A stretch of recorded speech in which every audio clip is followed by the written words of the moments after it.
Mixing things up, mashing them together.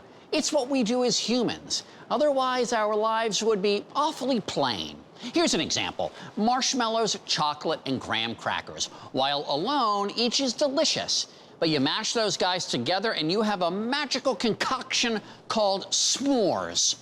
The car industry is kind of the same. By mixing up gas power and electricity, you kind of get a four-door s'more. But without the chocolate, marshmallows, and graham crackers. I mean, depending on how well stocked your glove compartment is. When we think of hybrid technology, our brains generally go to fuel-efficient cars. And while hybrid cars seem more popular than ever, you might be surprised to find out they existed more than 100 years ago. And the idea of combining power sources goes beyond just cars. You know, when we talk about hybrids, we're referring to using two different power sources to operate one machine. I got the lowdown on all things hybrid technology from Matt Anderson, the curator of transportation at the Henry Ford Museum. This is a great example of a hybrid automobile. It's from 1916. It's a Woods dual power. It has a four-cylinder gasoline engine, just like a conventional car, but it also has an electric motor. So as you're driving, you're starting from zero, you'd use the electric motor to get up to speed, maybe 15, 20 miles an hour, and then you would switch over to the gasoline engine to get up to top speed of about 35 miles an hour.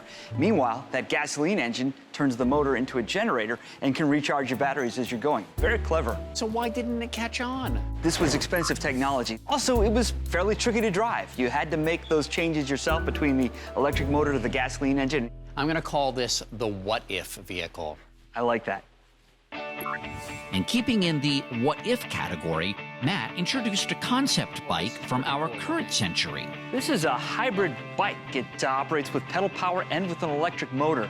It's designed to work with a smartphone app that would monitor your heart rate, your pulse as you're riding along, and when your heart rate started to climb, which would mean that you're working harder on the bike, the electric motor would kick in and give you a little extra boost.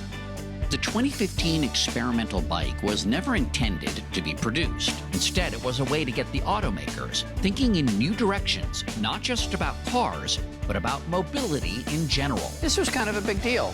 It's big, but I can show you something really big. Okay. Welcome to the Highland Park engine. So where's the engine? Everywhere, all around us. We're standing in the middle of one of 9 gas-steam hybrid engines that were used to produce electricity at the Highland Park plant where Ford built Model Ts. This is one engine? It is. Technically, we've got 2 different types of engine. We've got a gas engine here, not gasoline, but producer gas. It uses a manufactured gas.